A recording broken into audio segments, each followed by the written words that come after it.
मिलेगी। हमारे लिए कभी भी तालीम हासिल करने का मकसद तालीम हासिल करना नहीं रहा। हमारे लिए तालीम हासिल करने का मकसद एक सर्टेन यूनिवर्सिटी की एक सर्टेन डिग्री करके एक सर्टेन करियर में जाना रहा। तो ये इन्होंने बहुत अच्छी बात की यहाँ पर कि जो इंडस्ट्रियलाइजेशन के बाद उन्होंने कुछ स्किल सेट्स को टॉप पे रखा, और उसके बाद आपको कहा कि जी जो इन डिग्रीज में जाएगा ना वो कमाल का इंसान है। वो कहता है don't do music, you are not gonna be a musician. Don't do art, you not gonna be an artist. कहते हैं कि आप जो बच्चा मुमकिन है कोई आर्टिस्ट है, कोई राइटर बनना चाहता है, कोई एक्सप्रेस करता है अपने थॉट्स को, कोई क्रिएटिव राइटर है, कोई इंजीनियर नहीं बनना चाहता, कोई डॉक्टर नहीं बनना चाहता, लेकिन सोसाइटी का प्रेशर ऐसा है कि अगर आपने सेकेंड ईयर में मेडिकल या बायो नहीं रखी या इंजीनियरिंग सेलेक्ट नहीं की, तो बाकी बेचारे के नंबर नहीं आए होंगे, बेचारे का हम इस तरह से बच्चों को कैटेगराइज करते हैं। तो उसने कहा कि हमारा एजुकेशन सिस्टम का वाहिद मकसद है इंडस्ट्री को सर्व करना। आपके अपने इंटरेस्ट क्या है, पैशंस क्या है। हम बच्चे को कभी आजाद छोड़ते ही नहीं है सोसाइटी की एक्सपेक्टेशन से कि भाई यू आर एन इंडिविजुअल। खुदा ने कुछ यूनिक खसूसियात के साथ तुम्हें पैदा करके भेजा है बेटा। दुनिया भर के करियर्स ऑप्शंस को एक्सप्लोर करो, जहां दिल लगे वहां एक्सेल करो। तुम एक आजाद इंसान हो। सोसाइटी तुमसे क्या एक्सपेक्ट करती है, तुमने वो नहीं बनना। जो दिल करता है वो बनो। तो हमने कभी बच्चे को बैठ के फ्री सोच के अंदर झांकने का मौका ही नहीं दिया कि वो करना क्या चाहता है। लेकिन बच्चा जो है माँ बाप की और सोसाइटी की एक्सपेक्टेशंस को पूरा करते करते रगड़ रगड़ रगड़ के वो एक करियर सर्टेन करियर में, फिर उसी सर्टेन करियर से दुनिया से रुखसत हो जाता है। दुनिया ही नहीं एक्सप्लोर की, बैठ के ही नहीं देखा कि वो क्या चाहता था। तो ये क्यों है ऐसा? लेकिन 19वीं सेंचुरी से पहले ऐसा नहीं था।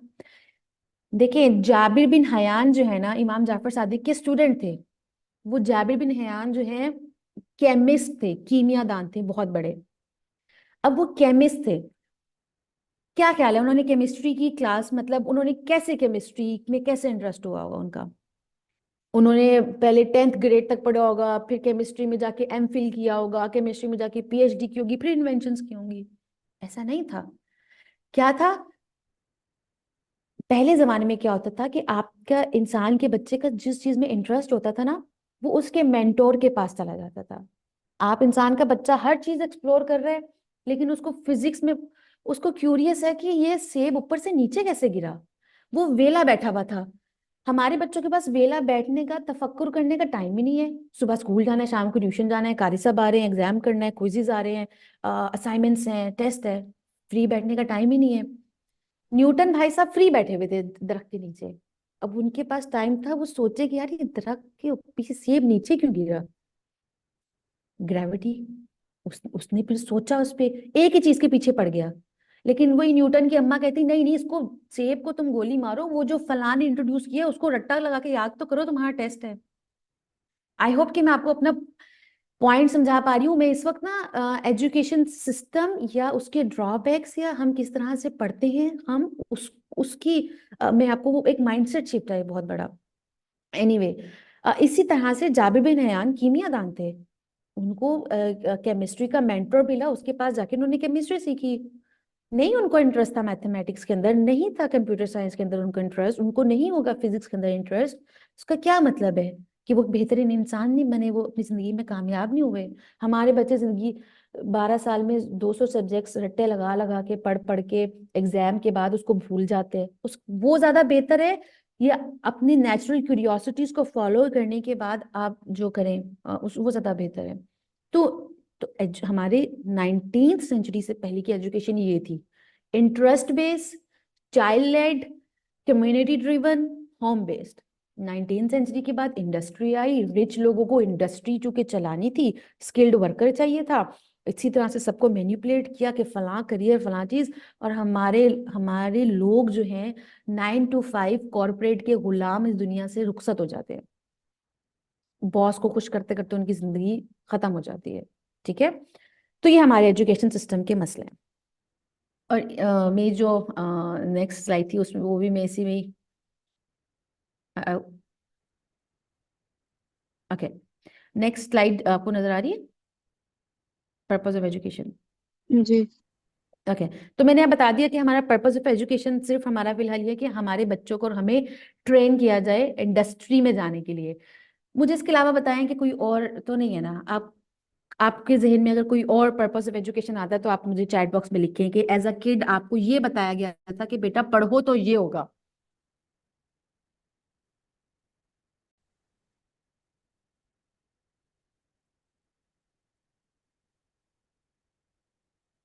ओके।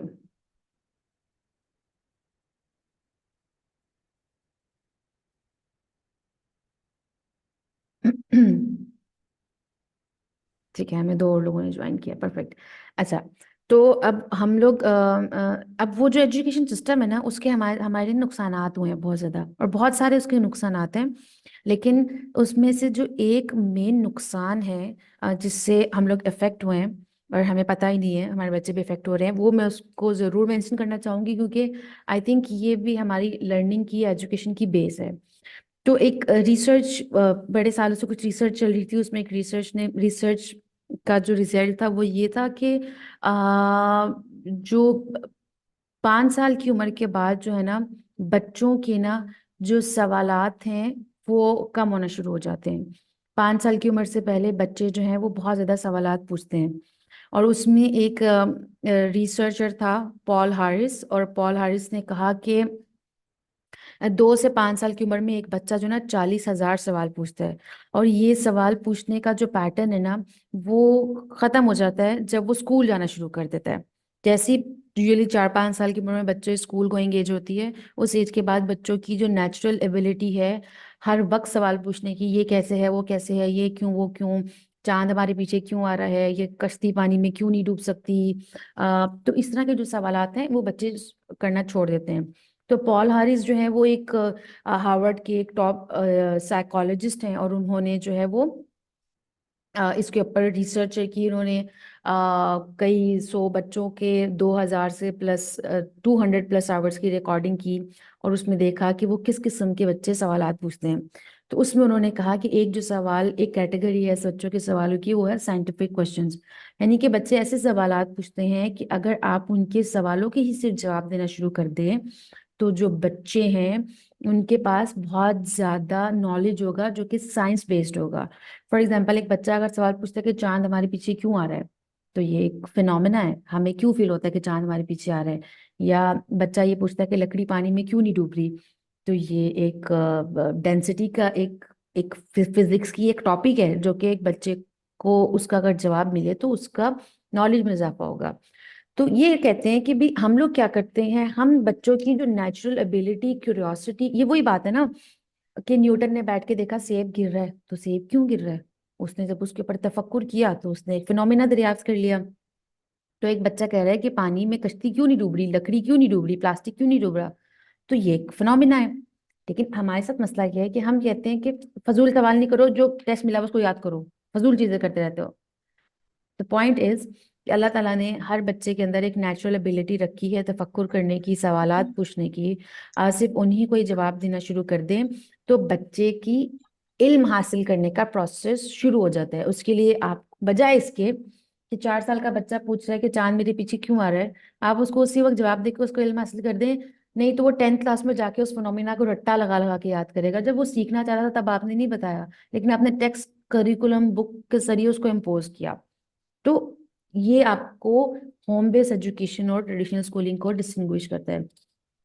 होम बेस्ड एजुकेशन ये कहती है, चाइल्ड लेड एजुकेशन ये कहती है कि बच्चे को आज़ाद छोड़ें, उसकी नेचुरल क्यूरियोसिटीज, उसके पास फ्री टाइम ज़्यादा होना चाहिए, नेचुरल क्यूरियोसिटीज को आंसर करें, उसकी मदद करें, उसके सवालों के जवाब ढूंढने के लिए।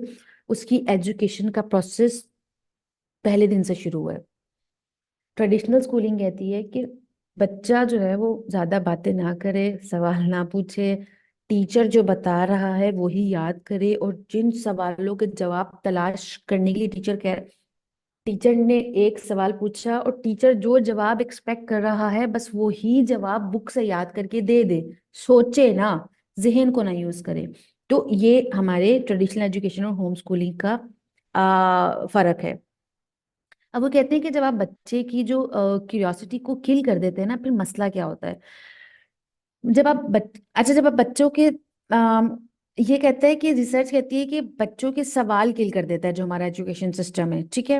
ये इसके ऊपर मैंने एक आर्टिकल लिखा हुआ है, मैं आप सबसे शेयर करूंगी।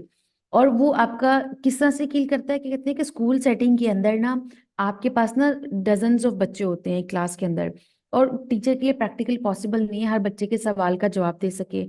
तो होम स्कूलिंग और ट्रेडिशनल स्कूलिंग को एक और चीज डिस्टिंग्विश करती है कि होम स्कूलिंग के अंदर ना पर्सनलाइज्ड एजुकेशन होती है। आप अपने बच्चे को इंडिविजुअल टाइम दे सकते हैं, उसकी सवालात का, उसकी चीजों का आंसर उसको दे सकते हैं। स्कूल में पॉसिबल नहीं है। स्कूल में जो टीचर बता रहा है आपने उसको याद करना है, ठीक है, और उस टीचर के पास टाइम नहीं होता कि वो हर बच्चे को इंडिविजुअल अटेंशन दे सके। कहते हैं जब आप बच्चे की क्यूरियोसिटी को जब आप किल करते हैं तो क्या होता है, उसकी यूनिकनेस खत्म हो जाती है। फिर वो फैक्ट्री मॉडल एजुकेशन बन जाता है। वो कहता है कि अच्छा जी, सब बच्चे जो है रेस में घुसे हुए हैं प्री मेडिकल करने की, प्री इंजीनियरिंग करने की, मैंने भी उसी रेस में घुसना है। मुझे क्या पसंद है, मैं क्या ऑब्जर्व कर रहा हूँ, डजेंट मैटर। मैंने रेस का पार्ट बनना है। रेस में कम नंबर आए तो फलां आईसीएस में चले जाऊंगा, उससे कम नंबर आए तो आर्ट्स में चले जाऊंगा, आर्ट्स में चले जाऊंगा तो इज्जत नहीं है। तो जब आप क्यूरियोसिटी किल करते हैं, इंडिविजुअलिटी किल हो जाती है, पर्सनालिटी किल हो जाती है, बच्चे की सोचने की पावर किल हो जाती है। वो सिर्फ फॉलोअर बन जाता है। ओबीडियंट चाइल्ड का जो तस्वुर हमारे माशरे में है वो बहुत गलत तस्वुर है। जब आप किसी बच्चे को ओबीडियंट बनाते हैं ना, इसका मतलब है कि आप उसकी उसकी जो है ना, ओबीडियंट बनाने में और तमीज सिखाने में फर्क है, एक अलग टॉपिक है। एनीवे, जब आप बच्चे को सिर्फ यस मैन बनाते हैं ना, मैं जो पढ़ा रहा हूँ वही सीखो, मैं जो करा रहा हूँ वही सीखो, इस सवाल का जवाब दी है ये याद करके आओ, इतने सफे लिखो, ये करो वो करो, तो आप उस बच्चे की इंडिविजुअलिटी खत्म कर देते हैं। वो क्या पढ़ना चाहता है वो आप उसको करने नहीं देते। दोनों के तो बच्चों के बारे में। हाँ, हेलो, पापा, ओके, पापा मेरे पास 9 हॉलीडेज है अब रह गई है, और मैम ने जरूर 10 हॉलीडेज। मुझे ये बात आ रही है। आई थिंक किसी का माइक ओपन है। ओके, um, वो कहते हैं कि बच्चे जो है ना नेचुरली क्यूरियस होते हैं, ठीक है। हम बस, और वो हर वक्त इल्म हासिल करने की तलाश में होते हैं, बस हम उनको उसके प्रोसेस को किल कर देते हैं जब उन पे इम्पोज लर्निंग करते हैं। यहाँ पर आते हैं एक शख्सियत, जॉन हॉल्ट। तो जब ये सारे मसले आइडेंटिफाई होना शुरू हुए तो जॉन हॉल्ट जो थे वो एक अमेरिकन एजुकेटर है, ऑथर है। 6 साल तक उन्होंने एक एलिमेंट्री पब्लिक स्कूल में पढ़ाया। उसके बाद उन्होंने अपना टीचिंग करियर क्विट कर दिया। उन्होंने कहा कि मैं बच्चों को नहीं पढ़ाऊंगा। उसके बाद उन्होंने एक बुक लिखी जिसमें उन्होंने लिखा कि हाउ चिल्ड्रन फेल। ये उनकी एक बुक थी। उसमें उन्होंने कहा कि भाई मैंने अपने 6 साल के करियर के अंदर ना ये ऑब्जर्व किया है कि बच्चे जो है ना वो क्यों फेल होते हैं।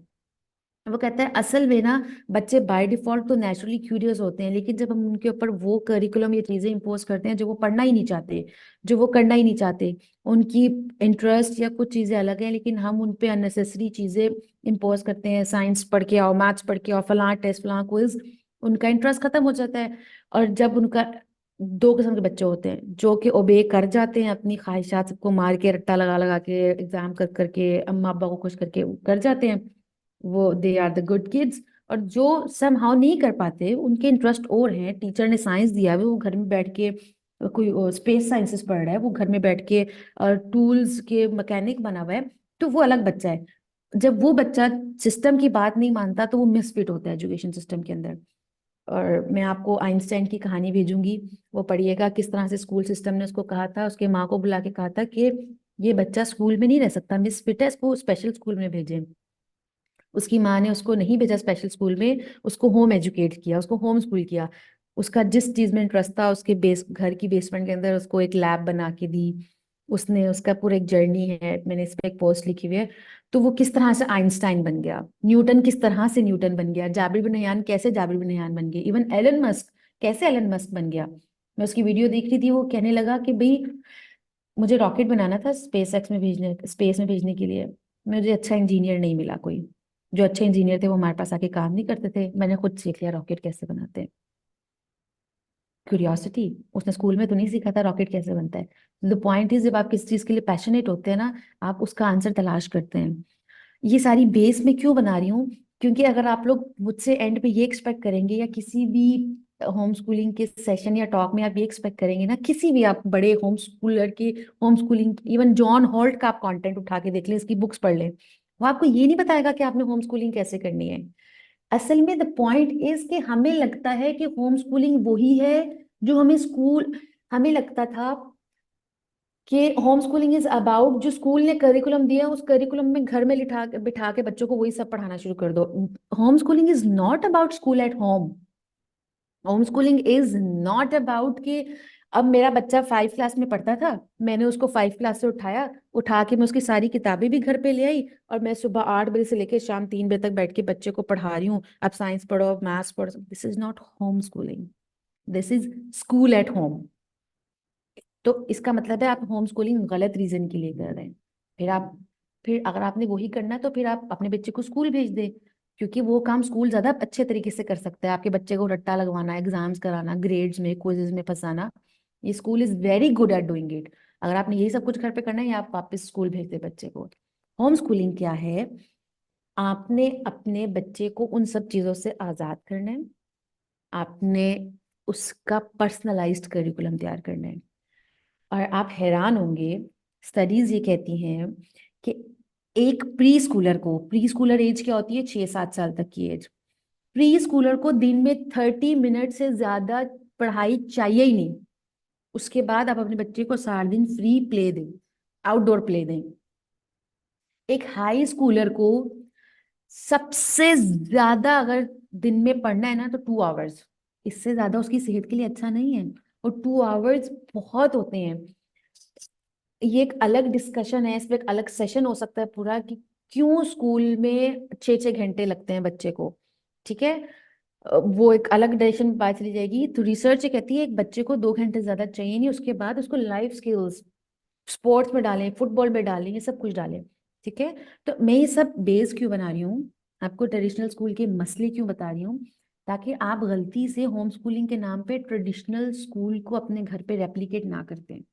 ठीक है, तो जॉन होल्ट ने कहा, उस बुक में ये लिखा, वो बुक पढ़ने की है, आप लोग पढ़िएगा, इसकी एक और बुक मैंने पढ़ी है, लर्निंग ऑल द टाइम्स, बहुत बेहतरीन बुक है। उसने कहा कि असल में बच्चे जो है ना, हर वक्त टीचर को प्लीज करना चाहते हैं, पेरेंट्स को प्लीज करना चाहते हैं, वो अपनी इंडिविजुअलिटी खो देते हैं। वो देखते हैं टीचर के एक्सप्रेशन से वो, कि मैंने कोई बात सही की है या नहीं की, उनके अंदर एक फियर होता है। आपका स्कूल सिस्टम, आपका टीचर जो एजुकेशन सिस्टम है, वो आपको गलती बख्शता नहीं है। रेड मार्क्स, रेड लाइनें, F, B, C ग्रेडिंग। बच्चे को खौफ होता है वो गलती ना करे, फियर ऑफ मिस्टेक होता है बच्चा। और यही बच्चे जब बड़े होते हैं तो वो सारी जिंदगी कभी एक्सपेरिमेंट्स नहीं कर पाते, वो डिसीजंस नहीं ले पाते, वो वो अब काइंडली बच्चों को mic home switch off school करना। कराए। Home Bushra school Kamran, I think आपका माइक ऑन है, काइंडली अपना माइक स्विच ऑफ कर ले। तो वो थैंक यू। कहते हैं कि बच्चों को कभी हम थिंकर बनाते ही नहीं है, हम उन्हें गलती का खौफ इतना डराया हुआ होता है, एग्जाम में फेल ना हो जाए।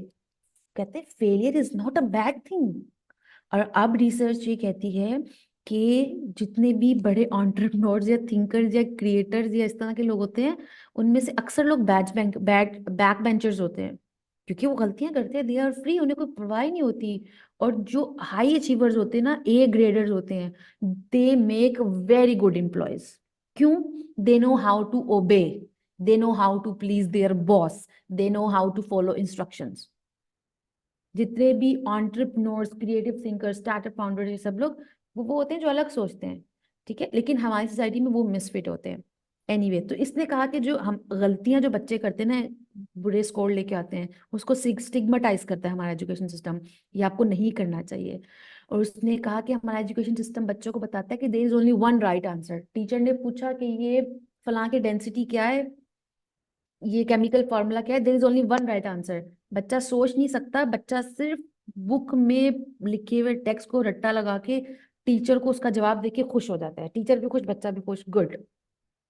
बेशक एक सेमेस्टर के बाद वो नॉलेज भूल जाए, इट डजेंट मैटर।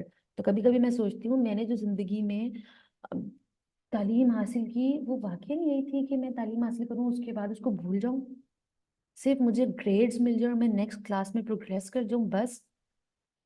बहुत कम दफा ऐसा होता है कि आप वाकई you learn something because you, मतलब मुझे कभी भी केमिस्ट्री में ये नहीं हुआ कि मैं फॉर्मूला, केमिकल फॉर्मूला याद करूं, वाओ कितना कमाल का फॉर्मूला है, इससे तो मेरे इल्म में बहुत इजाफा हुआ है। जहर लगते थे हमेशा से, but I had to do it क्योंकि मुझे एग्जाम पास करना था। तो ये एग्जाम और करिकुलम ये भी एक अलग, आई एज आई सेड कि ये एजुकेशन का टॉपिक इतना बड़ा है कि आप इसको समराइज नहीं कर सकते। बहुत ज्यादा शॉर्ट, मैंने नोट्स में बहुत कुछ लिखा हुआ है, मैं बहुत शॉर्ट करने की बजाय भी कोशिश करके करने के बावजूद भी मैं नहीं कर पा रही हूँ, क्योंकि there are so many things जो कि माइंडसेट शिफ्ट के ऊपर चाहिए। ओके, तो इसने, इसकी आप बुक पढ़िएगा या इसकी कहीं से समरी निकाल के पढ़ लीजिएगा, मेरे पास बहुत सारे नोट्स लिखे हुए हैं। एनीवे वो ये कहता है कि जॉन हॉल्ट ने 6 साल स्कूल में पढ़ाया, उसने कहा कि भाई नहीं, ये गलत हरकत है, ये बच्चों के साथ जुल्म है। आप उनके एग्जाम्स, ग्रेड्स और पुअर ग्रेड्स के बाद आप उनकी कैटेगराइजेशन करके उनकी इंसल्ट करते हैं, उनको ह्यूमिलिएट करते हैं। जिन बच्चों के कम नंबर आते हैं उनकी self respect, self esteem hurt होती है। I can't do this. और उसके बाद उसने इसकी ये एक कोट है, ये मुझे बहुत पसंद है। उसने कहा कि देखिए, हम बच्चों को ना सारा दिन वो करने के लिए मजबूर करते हैं, कहते हैं, जो कि अगर हम एडल्ट को भी अगर कोई करने के लिए कहें हम ना कर सकें। कहता है, how many of us attending से a lecture that doesn't interest us can keep our minds from wandering. मतलब how is this even possible? मैं किसी इंसान के बच्चे को जबरदस्ती बिठा दूं, एडल्ट को, मैं शाबानो को लेके बिठा दूं, ये बुक पढ़े शाबानो, ये आपको करनी है, पढ़नी है, सारा दिन पढ़नी है। चूंकि वो अडल्ट है, वो उठा के बुक फेंक सकती हैं। अनफॉर्चुनेटली बच्चों के पास ये पावर नहीं होती। उसको एक सब्जेक्ट जहर लगता है, वो नहीं पढ़ना चाहता, उसको क्यों पढ़ाना है? क्यों? किसने बैठ के डिसाइड किया कि 6 ग्रेड के बच्चे को यही करिकुलम पढ़ना है, 5th ग्रेड के बच्चे को यही करिकुलम पढ़ना है? किसने बैठ के डिसाइड किया कि आपको 10th ग्रेड के बच्चे को यही करिकुलम पढ़ना है? मुमकिन है कि वो पाकिस्तान स्टडीज नहीं पढ़ना चाहता, या मुमकिन है कि वो केमिस्ट्री नहीं पढ़ना चाहता, उसका रॉकेट्स में या स्पेस में इंटरेस्ट है। आप उसके सब्जेक्ट को क्यों नहीं रिप्लेस कर सकते? क्यों? क्योंकि इंडस्ट्री चलाने वालों ने सोचा कि हमें केमिकल इंजीनियर्स चाहिए, कि इंडस्ट्री उसकी बड़ी है तो की खपत निकलनी चाहिए। तो द पॉइंट इज कि personalised education, home schooling is not about bringing your school का curriculum at home. Homeschooling is all about setting your child free and providing them with the resources that they want to learn. अब इसमें सवाल ही होता है कि इसका क्या मतलब है, फिर हम क्या करें, अपने बच्चे को फ्री छोड़ दें? ओके, क्विकली मूव करते हैं। ये आप, मैं प्रेजेंटेशन शेयर कर दूंगी, आप लोग पढ़ लीजिएगा बाद में। अच्छा, अब इसमें फिर हम क्विकली आती हूँ, एंड की तरफ चलते हैं कि हमारी टाइप्स ऑफ होम स्कूलिंग क्या है। ओह माय गॉड, मेरे लैपटॉप की बैटरी डेड है और हमारी इलेक्ट्रिसिटी भी नहीं है। एनीवे, लेट्स सी कहाँ तक जाता है। टाइप ऑफ होम स्कूलिंग क्या है? अनस्कूलिंग है। अनस्कूलिंग वो, अच्छा, जॉन हॉल्ट ने फिर क्या किया था, मैं उसको करना भूल गई। उसने उसने ना फिर 18 समथिंग में ना उसने एक मूवमेंट चलाई, ग्रोइंग विदाउट स्कूल। उसने कहा कि ये गलत काम है, बच्चों को अनस्कूल करें, स्कूलों से बाहर निकालें, आपके बच्चों को ये तबाह कर रहे हैं। उन्होंने एक मूवमेंट चलाई ग्रोइंग विदाउट स्कूल के नाम से, और उसमें उन्होंने क्या किया, लाखों हजारों अमेरिकन ने अपने बच्चों को स्कूल से निकाला और अपने बच्चों को होम स्कूल और अनस्कूल करना शुरू कर दिया। अब ऐसा नहीं है कि home schooling was something new. Home schooling तो अजल से एग्जिस्ट करती थी, कम्युनिटी बेस्ड पर्सनलाइज्ड एजुकेशन। बीच में 19वीं सेंचुरी में ये एजुकेशन सिस्टम ने आके, मॉडर्न स्कूलिंग ने आके काम खराब किया। लेकिन जब इनको अकल आई, इनके थिंक टैंकर्स बैठे, इस तरह की क्रिटिक्स बैठे। इसमें एक और बहुत बड़ा क्रिटिक है, जॉन टेलर गेटो। 30 साल एजुकेशन सिस्टम में गुजारने के बाद ऐसी तहलका खेज किताबें लिखी एजुकेशन सिस्टम के ऊपर कि आपका दिमाग दंग रह जाएगा। वो कहता है हमारा एजुकेशन सिस्टम हमें डम्ब बनाता है, डम्ब। आपको लगता है कि आप इंजीनियर हैं, आपको लगता है आप डॉक्टर हैं, आपको लगता है आप टेक्निकल वो मैनेजर हैं, कुछ हैं। असल में आपके दिमाग के साथ जो मैनिपुलेशन हो चुकी है, उसमें आपको लगता है कि आप सक्सेसफुल हैं, but you are lost, your individuality is lost. My god. Anyway, तो वो जॉन डॉल, मैं आपको लिंक सेंड करूंगी, आप उसको भी पढ़िएगा, उसकी टॉक सुनिएगा। तो ये फिर उस ग्रोइंग विदाउट स्कूल के नाम से एक बहुत बड़ी कैंपेन चली, लोगों ने बच्चों को स्कूल से निकाला। अमेरिका में हजारों लाखों लोगों ने जॉन हॉल्ट को खत लिखा करते थे अपने बच्चों के बारे में, और उस खतूत की भी कंपाइलेशन है, और उस तरह से एक मूवमेंट चली जो कि अभी तक है। जॉन हॉल्ट तो चले गए दुनिया से, लेकिन उनका काम अभी तक जारी है। तो जॉन हॉल्ट एडवोकेट थे अनस्कूलिंग के। अनस्कूलिंग क्या है, ये जो मैं अभी सब आपको बता रही हूँ। तो होम स्कूलिंग के डिफरेंट टाइप्स हैं। Unschooling is about no strict curriculum मतलब इसमें आप अपने बच्चे को बेसिक रीडिंग राइटिंग और अरिथमेटिक सिखाते हैं, ताकि अब सोचो बच्चे को पढ़ना आता है ना, वो कुछ भी पढ़ सकता है।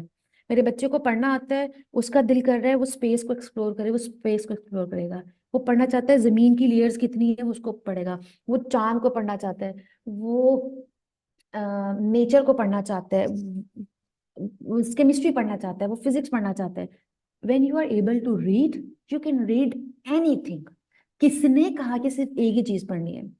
इसमें फिर एंड पे मसला आता है बच्चों का करियर क्या होगा, वो हम इंशाल्लाह फिर डिस्कस करेंगे कभी। अगर बच्चे फ्री ही आजाद ही घूमने लग जाएंगे फिर उनके करियर क्या होगा, नौकरियां कैसे मिलेंगी, खाएंगे कैसे, हमारा फियर है बहुत बड़ा।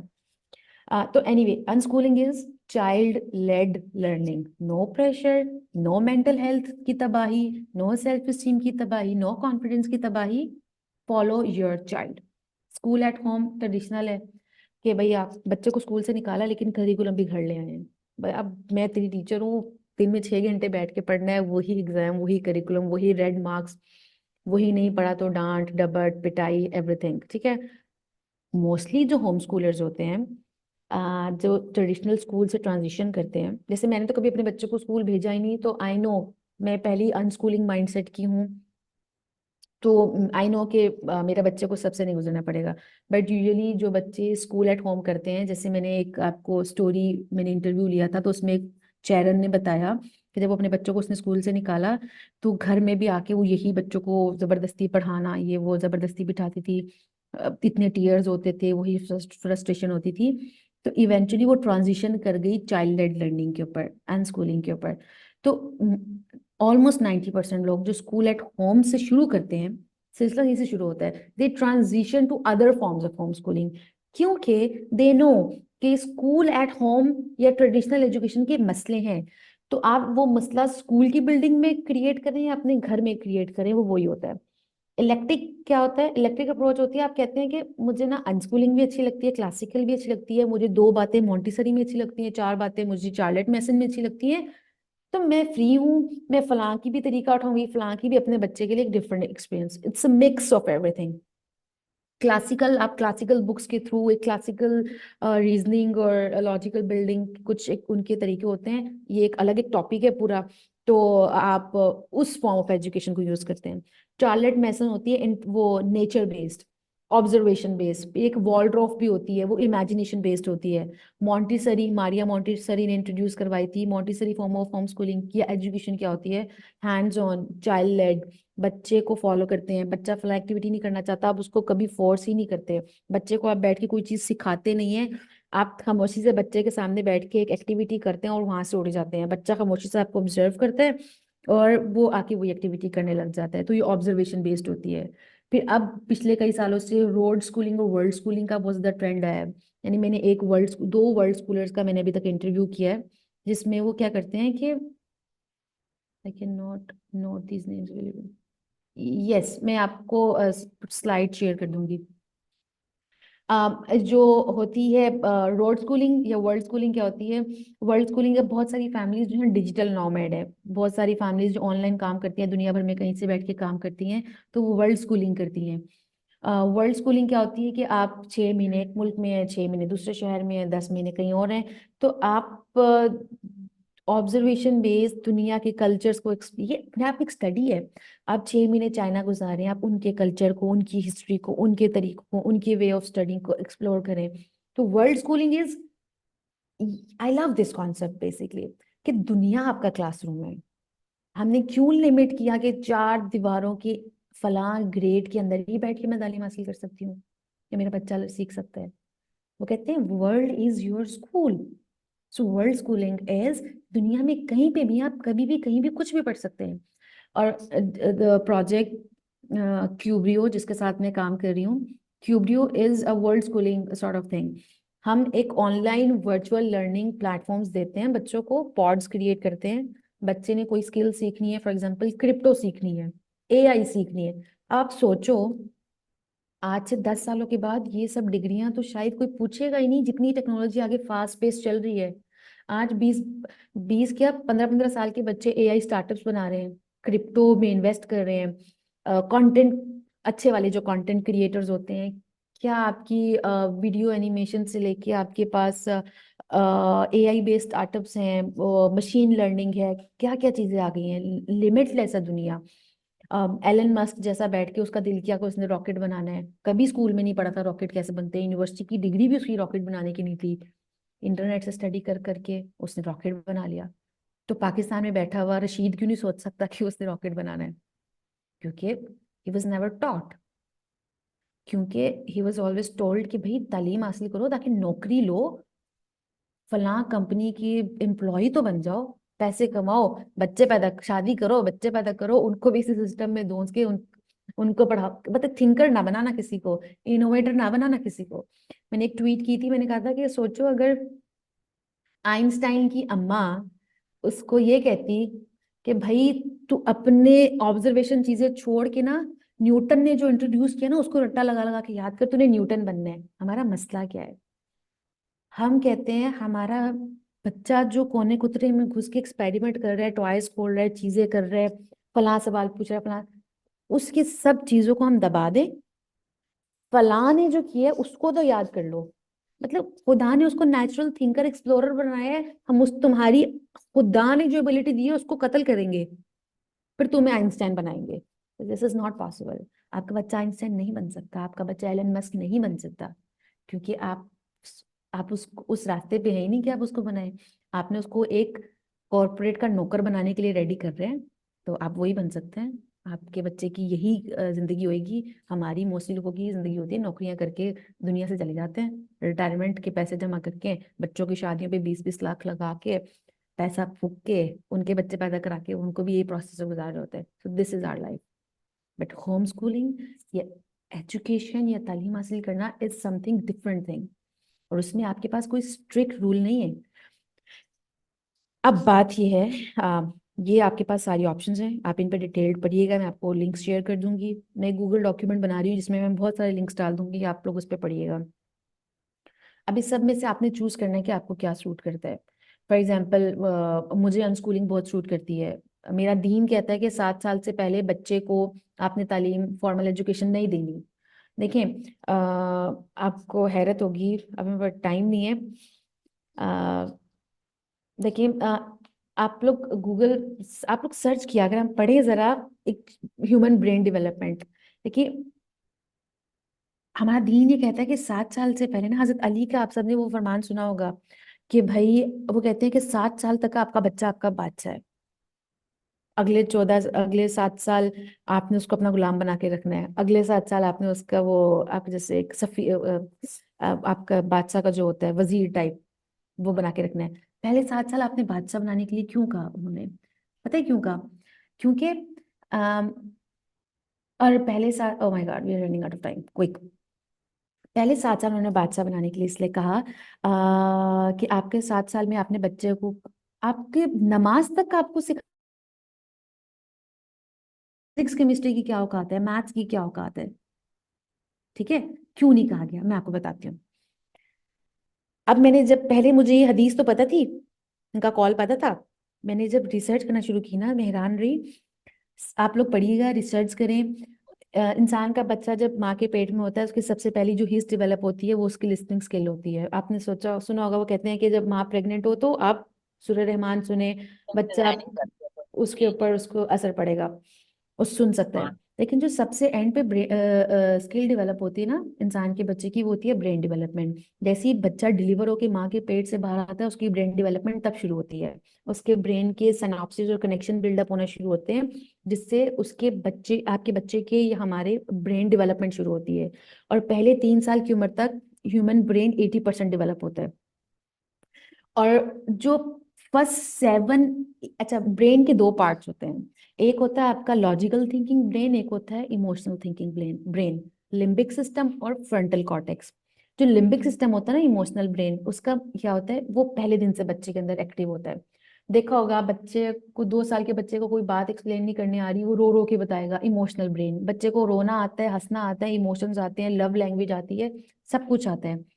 लेकिन टॉडलर को लॉजिकल बात समझ नहीं आती, वो छुरी पकड़ के अपना पेट भी काट लेगा, हम चीख के भाग के जाएंगे कि भाई नहीं नहीं छुरी है, आग में हाथ नहीं डालो। उसको नहीं, उसको लॉजिक्स या कॉन्सिक्वेंसेस चीजों का नहीं पता। आप उसको कह रहे हैं कि तुम छुरी छोड़ दो, हाथ कर देगा, वो नहीं समझेगा। क्यों?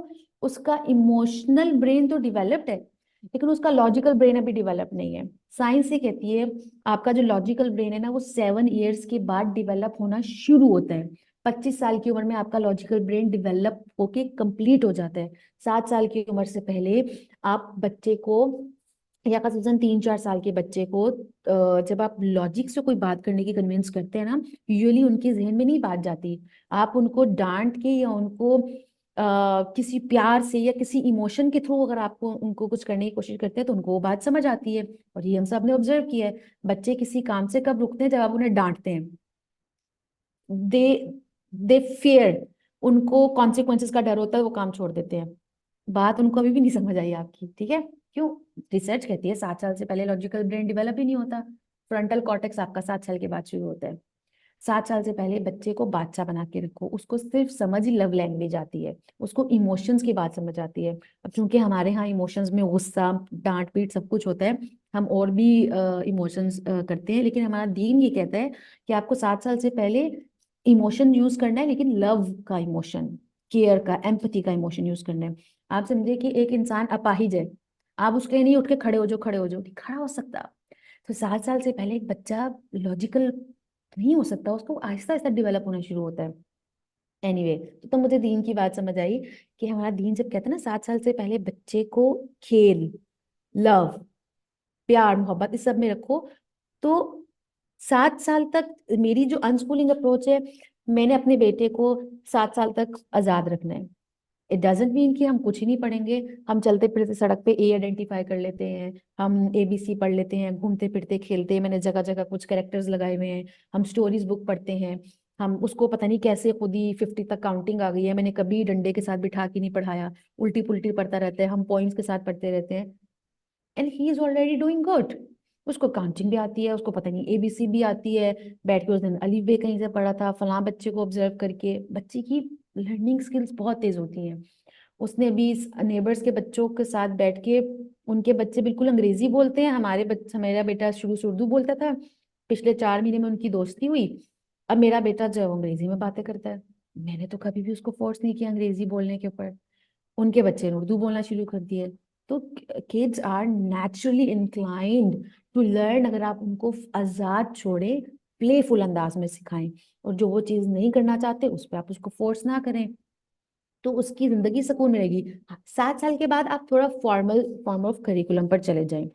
लेकिन अगर आपको सेटिस्फेक्शन नहीं होती कि अल्लाह दुनिया वाले क्या कहेंगे, ये 7 साल से पहले मैं अपने बच्चे को क्या करूं, आप एक रफ टेंटेटिव सा एक करिकुलम बना लें अपने लिए, ताकि आपको भी तसल्ली रहे और बच्चा भी कुछ ना कुछ सीखता रहे, लेकिन वो बहुत ज्यादा फोर्सफुल ना हो। और वो आपने करिकुलम कैसे बनाना है ना, ये एक बुक है, सीरीज है, कोर नॉलेज के नाम से। आप मल्टीपल ऑप्शंस भी एक्सप्लोर कर सकते हैं, लेकिन ये मेरी फेवरेट है, वो इसलिए,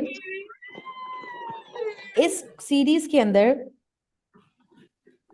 देखिए, एक ना, अगर सेकंड ग्रेड का बच्चा है ना, और सेकंड ग्रेड के बच्चे, ये कहते हैं, ये भी एक आई एम एजुकेशन। सॉरी, कोमल इमरान का माइक खुला है, अगर आप प्लीज बंद कर लें, डिस्ट्रप्शन हो रही है। ओके, ये जो एजुकेटर है, नाम भूल गई मैं इनका, एनीवे, 4 मिनट लेफ्ट। इन्होंने कहा कि देखिए, मिसाल के तौर पर एक जहाज है, उसके अंदर जो है ना 50 बच्चे हमने डाल दिए, और वो जहाज दुनिया के कोने से उड़ा और किसी जजीरे पे जाके लैंड हो गया, किसी मुल्क में जाके लैंड हो गया। अब उस मुल्क के अकॉर्डिंग वो बच्चे किस क्लास या किस ग्रेड या किस करिकुलम में होंगे? हमारा पाकिस्तान का बच्चा अमेरिका में जाएगा, या अमेरिका का बच्चा कनाडा में जाएगा, तो वो किस किस ग्रेड के लिए क्वालिफाई करेगा? उसने कहा कि मैं आपको सिंपल सा फॉर्मूला बताता हूँ, हर ग्रेड के लिए कुछ टॉपिक्स या चीजें या नॉलेज है जो हर उस सर्टेन एज के बच्चे को ये कॉन्सेप्ट्स आने चाहिए, ताकि वो नेक्स्ट ग्रेड के लिए क्वालिफाई करे, या दुनिया के किसी भी मुल्क में जाके उनके स्कूल सिस्टम का टेस्ट दे, तो ये उसको स्किल्स आती होंगी या नॉलेज होगा ना, तो वो क्वालिफाई कर जाएगा। उसने कहा कि बस ये आपके बच्चे को चाहिए, और उसके बाद अपने बच्चों को आजाद छोड़ दें, लेट हिम डू, पेंटिंग करता है पेंटिंग करे, राइटिंग करता है राइटिंग करे, आर्ट करता है, फुटबॉल खेलता है, जिम्नास्टिक करता है, कुछ भी करता है, let them free. Kids need only these topics at a certain age. तो कोर नॉलेज की एक सीरीज है, फ्री है, ओपन सोर्स है, आप इंटरनेट के ऊपर इसकी बुक डाउनलोड करके उसको प्रिंट करवा सकते हैं। इसका प्री स्कूल करिकुलम आप डाउनलोड कर सकते हैं अगर आपके बच्चे छोटे हैं या जिस भी एज ग्रुप के हैं। और आप देखें या कि इन्होंने मतलब बुक बहुत बड़ी है, तो आप 50-50 पेजेस करके, आप 50-50 पेजेस करके आप उसको प्रिंट करा लें जितना आपको दिल करे। तो इसमें टू दी पॉइंट कंटेंट है जो कि आपके 5 साल के, 6 साल के, 8 साल के बच्चे के लिए रिक्वायर्ड है।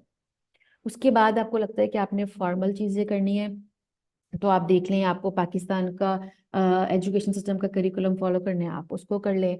नहीं तो डिफरेंट इंटरनेशनल प्रोग्राम्स भी हैं। जैसे आपने अपने बच्चे को मैथ्स करवाना है, मुझे फॉर एग्जांपल वो है, मुझे शौक है कि जाफर को मैं सिंगापुरियन मैथ कराऊं, क्योंकि मैंने पढ़ा हुआ है कि सिंगापुरियन मैथ जो है वो लॉजिक बेस्ड और सब कुछ है। अब मैथ तो मैथ है, कॉन्सेप्ट वही सब कराएंगे, लेकिन उनकी टेक्निक्स या तरीके कुछ ऐसी चीजें होती हैं जो कि आपके बच्चों के लिए ज्यादा आपके दिमाग को खोलती हैं। तो मुझे सिंगापुरियन मैथ पसंद है, तो मैं मैथ के लिए वो करिकुलम चूज कर लूंगी। मैं रीडिंग के लिए अपने बच्चों को रीडिंग सिखाने के लिए आप फलां का कोर्स कर सकते हैं, फलां का डाउनलोड कर सकते हैं, किसी के रिसोर्सेज कर सकते हैं। सो इट्स ऑल अबाउट कि आपको पता है कि आपके 6 साल के बच्चे को रीडिंग आनी चाहिए, राइटिंग आनी चाहिए और मैथ्स आना चाहिए। तो आप देख लें, आपने अपने पाकिस्तान की टेक्स्ट बुक को फॉलो करना है, उसको फॉलो कर लें। नहीं तो मैथ का अलग करिकुलम देख लें, रीडिंग का अलग करिकुलम देख लें। In the end of the day the purpose is to educate. अब कैसे करना है ये आप डिसाइड कर सकते हैं, कैसे करना है ये आपका बच्चा चूज कर सकता है। आपके बच्चे को 2-2 घंटे बैठ के राइटिंग इस पे नहीं करनी, इट्स ओके। आपकी, ओह माय गॉड, मैं, आपके बच्चे की राइटिंग बहुत हसीन, खूबसूरत, डेकोरेटिव नहीं है, डजेंट मैटर। आप जब जॉब मार्केट में जाते हैं, कौन पूछता है आपकी राइटिंग कैसी थी? कौन पूछता है आपकी शादी के लिए, रिश्ते के लिए आपकी राइटिंग कैसी थी? स्कूल में इतना एम्फेसिस होता है, बच्चों को डंडे मारे जा रहे होते हैं उनकी राइटिंग इंप्रूव करने के लिए। जिसकी राइटिंग गंदी होती है उसको डांटा जाता है, अच्छी होती है मारा जाता है। हमारा अननेसेसरी फोकस हमारे बच्चों की ब्रेन डेवलपमेंट पे फोकस नहीं है, सुपरफिशियल चीजों के ऊपर फोकस है। एनीवे, द पॉइंट इज कि आपको कोर नॉलेज बहुत यूजफुल है। मैं आपको और भी डॉक्यूमेंट शेयर करूंगी, इसमें और भी लिंक्स डाल दूंगी, but core knowledge is a good place to start. हमारा टाइम खत्म हो रहा है, let me know if you have any questions और वी कैन, लाइक, मैं मजीद हम सेशन स्टार्ट कर सकते हैं नेक्स्ट फॉर 20 मिनट्स। अगर आपके कोई सवाल अभी आपके जहन में आ रहे हैं तो मैं उनको आंसर कर सकती हूँ, क्योंकि अभी ये 1 मिनट में खत्म हो चुकी वीडियो जूम। मैं कोर नॉलेज का आपने तस्करा किया था, मैं उसके राइटर पूछना चाह रही हूँ कि वो उस बुक के राइटर का नाम क्या है? मैं आपको एक सेकेंड, कोर नॉलेज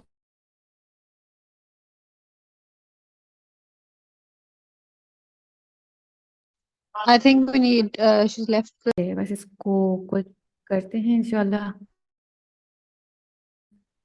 ओके, अच्छा वो मैंने नाम देख लिया। मुझसे शायद किसने पूछा, ईडी, आई डोंट नो, हेल्स क्या प्रोनाउंस करेंगे। तो आप बस कोर नॉलेज फाउंडेशन के नाम से सर्च करेंगे ना अगर, तो इंशाल्लाह तो वो आपको सारी उनकी सीरीज मिल जाएगी।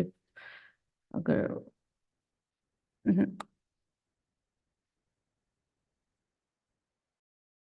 मेरा लैपटॉप स्टक है। ओके, एनीवे, अगर आप लोग की कुछ क्वेश्चन है तो फिर आप लोग मुझसे पूछ सकते हैं अभी।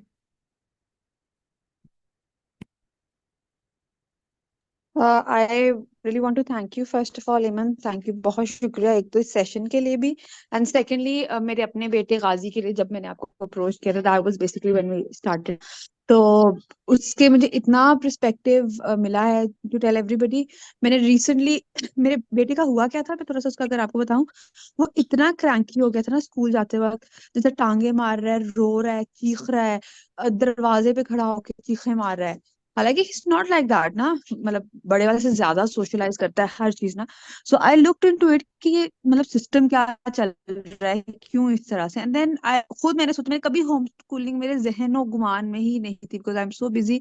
तो मुझे होता था कि बच्चे जब स्कूल जाएंगे ना तब मैं अपना काम करूंगी, मतलब मेरा ये होता था, आई वर्क फ्रॉम होम, तो मुझे तो बच्चे जाएंगे मैं अपना काम करूंगी, ये वाला मेरा एक थॉट प्रोसेस चल रहा था। पर गाजी को देख के ना I had to stop. I was like कि what is important for me ना, मेरा काम ज्यादा इम्पोर्टेंट है या गाजी ज्यादा इम्पोर्टेंट है? तो वो उसका रोना, उसके आंसू, लिटरली उसको मैं स्कूल छोड़ के आती थी ना, मैं खुद डिप्रेस्ड हो जाती थी कि ये क्या चल रहा है। तो देन हम्म फिर मैंने ना आपसे बात की एंड आपने मुझे इतना अच्छा गाइड किया, इतने लंबे लंबे वॉइस नोट सेंड किए एंड देन आई उस चीज को सारा मैंने रियलाइज किया। एंड जैसे आप कह रही है ना कि एक करिकुलम, एक पैटर्न, बिल्कुल आप सही कह रही है। मैंने गाजी के लिए अब क्या शुरू किया हुआ है कि मैं उसको रीडिंग और राइटिंग ही सिर्फ करवा रही हूँ। मैंने कल उसका फर्स्ट एक सेशन उसकी एक इंग्लिश टीचर से करवाया था ऑनलाइन, मेरे पास मेरी गोद में बैठ के वो अच्छे से वो चीज कर रहा है। और उसकी यही चीज को डेवलप आहिस्ता आहिस्ता करके एंड देन आई सी कि अभी तो आई एम जस्ट लर्निंग ना, आगे क्या करना है कैसे करना है। तो I think we need follow up less मतलब सेशंस आप जैसे एक्सपर्ट्स के साथ, जो हम जैसे बिल्कुल जीरो, जिनको बिल्कुल आइडिया, जिन्होंने कभी सोचा भी नहीं होगा कि होम स्कूलिंग करनी है। तो अल्लाह की तरफ से कुछ चीज आई है and I would really I want कि आप आगे भी हमें टाइम दें कभी एंड हमें और नेविगेट करने के लिए आसानियां पैदा करें। बिकॉज इट्स रियली चेंज गाजी को मैंने जैसे नोटिस किया ना, उसका एजुकेशन की तरफ, पढ़ने की तरफ, एक वो जो बिल्कुल एक हेटरेट वाली चीज जा रही थी ना, वो उसका एक हुआ हम्म। है, मतलब उसने जेल इन किया है। और वो अल्हम्दुलिल्लाह अल्हम्दुलिल्लाह मुझे खुद चेंजेस नजर आ रहे हैं। यह जो आपने बात की है ना, ये बिल्कुल 100% है कि कोई भी स्कूल जाना पसंद है। हम as a kid we never enjoyed going to school. हमें स्कूल में जाने 45-45 मिनट लेक्चर्स लेना, असाइनमेंट्स क्विज़ेस करना, नोबडी लाइक्स इट। हम क्यों जाते थे? हमें फ्रेंड्स होते थे। तो पीटर ग्रे, इसकी किताबें आप पढ़ें, फ्री टू लर्न इसकी बुक है, कमाल। बहुत आपका पर्सपेक्टिव चेंज कर देगी उसकी एक बुक में से कि मैंने निकाल के रखा हुआ था। वो कहता है every one who has ever been to school knows that school is a prison, but almost nobody beyond school age says it is. मतलब हम जब बच्चे थे हमें स्कूल बुरा लगता था, लेकिन हम बड़े होते तो हम भूल जाते, पर अपने बच्चों को सिस्टम में डालते हैं। कहते हैं कि we all tiptoe around the truth because admitting it would make us seem cruel and would point a finger at well-intentioned people doing what they believe to be essential. यानी जो हम हमें लगा कि भाई जो थिंक टैंकर्स हैं जो हमारे भलाई के लिए सब कुछ कर रहे हैं, फिर हम उनके ऊपर उंगलियां उठाएंगे। A prison according to a common general definition is any place of involuntary confinement and restriction of liberty. यही होता है। कहते स्कूल में आप बच्चों को उनकी परमिशन के बगैर, उनकी मर्जी के बगैर दिन के 6 घंटे लॉक कर देते हैं एक बिल्डिंग के अंदर। जो मैं कहूंगा वो पढ़ना है, जो मैं कहूंगा वैसे करना है, जब मैं कहूंगा बात करनी है, जब मैं कहूंगी नहीं करनी तब नहीं करनी। ब्रेक टाइम में ही डिस्कशन होंगी, ब्रेक टाइम में खाना होगा। आपकी जिंदगी कैद है। वो कहता है कि रियल लाइफ के अंदर ये काम तो हम कैदियों के साथ करते हैं बस। बच्चे ये डिजर्व नहीं करते। खुदा ने बच्चों को फ्री, मतलब ये तो उन्हीं खुदा कहता है, बट सलमान आसिफ सिद्दीकी जैसे कहते हैं, या इवन हमारे दीन ने, खुदा ने इंसान को एक फ्री इंसान का बच्चा पैदा किया है। तो स्कूल जो है ना, उसने एक्चुअली किया ये, बेशक उनकी नीयतें अच्छी थी लोगों को एजुकेट करने की, उनके तरीके गलत थे। बच्चों को, अभी आप तो इंशाल्लाह किसी दिन एक सेशन करेंगे सिर्फ आपकी ग्रेडिंग सिस्टम के ऊपर। हमें लगता है कि हम जो एग्जाम्स और करिकुलम और ग्रेड्स कर रहे हैं, आप एल्फी कौन के नाम से, ये आप, मैं आपको इंशाल्लाह लिंक सेंड करूंगी। ये एल्फी कौन है, इनकी आप सिर्फ यूट्यूब के ऊपर वीडियोस देख लें या इनके ब्लॉग्स पढ़ लें, आपका जहन दंग रह जाएगा कि ये जो आपका वो, आप हैरान होंगे। हमें ये लगता है कि कंपटीशन जो है, या फिर हमें ये लगता है कि एग्जाम्स ग्रेड्स ये आपको फायदे हैं, जो कि गलत है। वो कहते हैं उल्टा ग्रेड आपके लिए नुकसान का काम ये करते हैं कि आपकी ना ट्रू लर्निंग की ख्वाहिश को ख़त्म कर देते हैं। फिर everything you do is for the sake of getting good grades, इसके बाद आप उसको भूल जाते हैं। तो बच्चे की जो इंट्रिंसिक मोटिवेशन होती है to learn something, to explore something, वो आप दबा देते हैं। अब grade is a sort of a bribe. आप बच्चे को ब्राइब करते हैं कि पढ़ लो तो अच्छे नंबर मिलेंगे, अच्छे नंबर मिलेंगे तो ये मिलेगा, वो मिलेगा। तो यानी जब आप किसी को ब्राइब कर रहे हैं ना, तो आप इसको इनडायरेक्टली ये मैसेज दे रहे हैं कि वी नो कि ये सब्जेक्ट, ये काम असल में वर्थ नहीं करता कि तुम इसको करो। इसीलिए एंड वी नो कि तुम ये नहीं करना चाहते,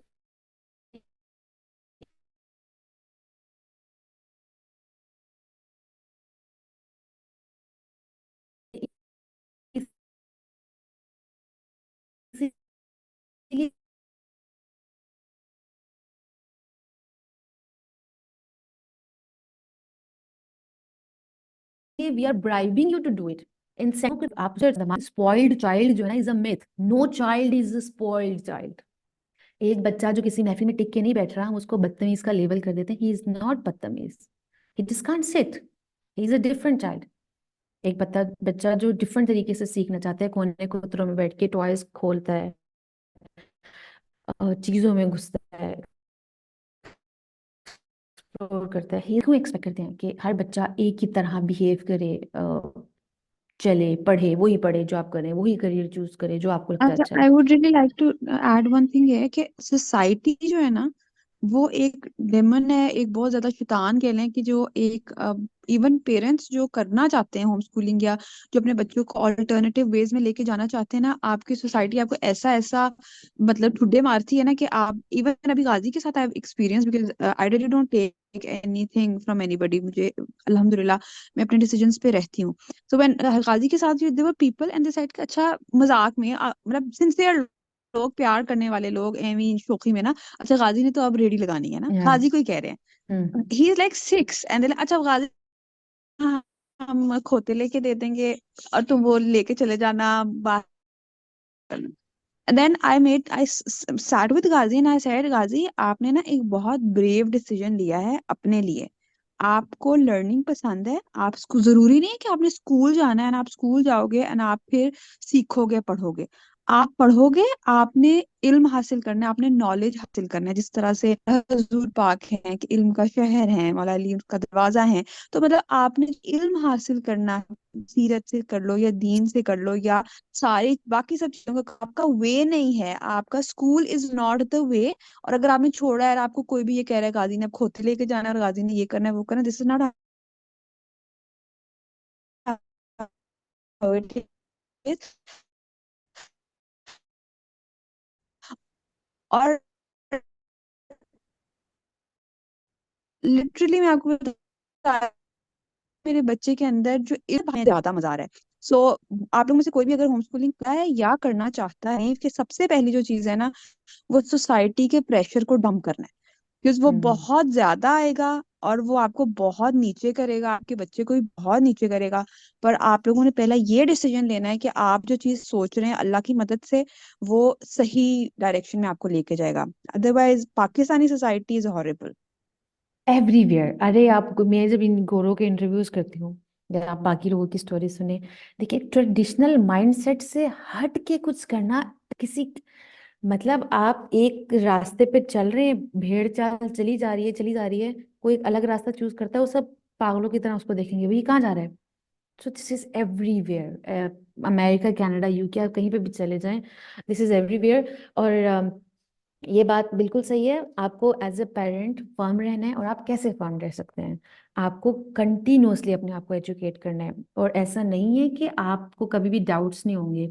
आज आप लेक्चर सुन के मोटिवेट होंगे, 2 दिन बाद आपके जहन में फलां सवाल आएगा, डाउट होगा, किसी को कोई बात बुरी लगी, आप कहेंगे यार नहीं, आई कांट डू इट। ऐसा महसूस करें, जाकर इंस्टाग्राम के ऊपर होम स्कूलर्स को फॉलो करें। आप पीटर ग्रे के लेक्चर्स देखें, एल्फी कॉन के देखें, जॉन होल्ट के देखें, सलमान आसिफ सिद्दीकी के देखें, छोड़ दें गोरों को। मैं क्या करती थी, मेरे पास एक छोटा पोर्टेबल स्पीकर था, मोबाइल के ऊपर सलमान साहब के लेक्चर्स लगा के मैं किचन में ऊंची आवाज से लगा देती थी, घर में ऊंची आवाज से लगा देती थी। समटाइम्स आप आपकी स्पाउस को भी समटाइम्स आप बैठ के कन्विंस नहीं कर सकते, आप अपने जॉइंट फैमिली में आप लोगों को कन्विंस नहीं कर सकते। तो आपको एक स्ट्रिक्ट अप्रोच भी नहीं यूज करनी, आपको सबको साथ लेके चलना है, ठीक है। आपको खुद को एजुकेट करना है, फिर आपको अपने इर्द गिर्द के लोगों को एजुकेट करना है। आपके रिलेशनशिप्स, आपकी फैमिली कम्स फर्स्ट। ये आप बिल्कुल जहन में रखिएगा। एक बहुत बड़ा चैलेंज आता है जब लोग होम स्कूलिंग, मम्माएं मोस्टली जब करना चाहती हैं, तो वो अब्बाओं को कन्विंस नहीं कर पा रही होती, या वो सास ससुर को कन्विंस नहीं, ससुराल को कन्विंस नहीं, मेरी अपनी अम्मा मुझे कहती है स्कूल कब भेजना है इसको। तो तो आप नहीं कर पा रहे होते, लेकिन आप इन रिश्तों को छोड़ भी नहीं सकते। ये आप बहुत इंपॉर्टेंट पॉइंट है। एक ब्रोकन फैमिली में बच्चे को होम स्कूल करने से बहुत बेहतर है आप बच्चे को स्कूल भेज दें, ठीक है। वो स्कूल सिस्टम में रह के एग्जिट कर लें, स्कूल सिस्टम में रह के उसको प्रेशर ना डालें, उसको एक डिफरेंट वो दें। ये भी आपने बहुत जरूरी रखनी है। और लेकिन आपने साथ में ये कोशिश जरूर करनी है कि आप पहले खुद को एजुकेट करें, फिर स्लो स्लो मोशन में अपने इर्द गिर्द के लोगों को एजुकेट करें। मेरा क्या तरीका होता था, आई नेवर सेड कि भैया मुझे होम स्कूलिंग का पता चल गया, अपने हस्बैंड को मैंने अब ये करना है, मैंने ये, मुझे कोई ना रोके वो। तो I just use to discuss कि मैंने आज ये आर्टिकल पढ़ा और फैक्ट्स ये कहते हैं, अब मजे की बात है, फैक्ट्स ये कहते हैं स्टैनफोर्ड, हार्वर्ड या इस तरह की टॉप यूनिवर्सिटीज में एक बहुत बड़ी परसेंटेज होम स्कूलर्स की होती है, वो बच्चे जो कि सारी जिंदगी होम स्कूल होते हैं। और स्टडीज ये होम स्कूल होते हैं ना, वो इमोशनली ज्यादा हेल्दी होते हैं, वो ज्यादा रिस्क टेकर्स होते हैं, वो ज्यादा कॉन्फिडेंट होते हैं, वो ज्यादा अच्छे लर्नर्स होते हैं, रिसर्च ये शो करती है। और फिर वो कल को टॉप यूनिवर्सिटीज में अब ज्यादा होम स्कूलर्स आते हैं। एनीवे तो आप जब इस तरह के, मैं क्या करती थी, कोई फैक्ट होता था, कोई वीडियो होती थी, मैं अपने हस्बैंड को व्हाट्सएप पे शेयर कर दी, कहीं पे शेयर कर दी, वैसे ही खाने पे बैठे में आप डिस्कस करना शुरू कर दिए कि भाई हमारे तो टाइम पे है। आप किसी के ऊपर से आने की कोशिश ना करें एजुकेट करने के लिए।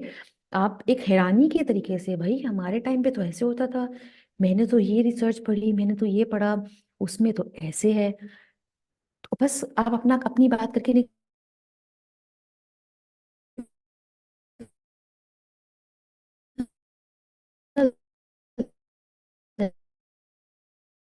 जाइए।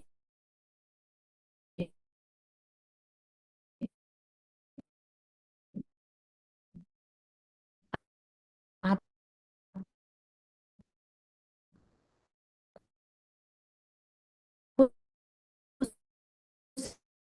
समझे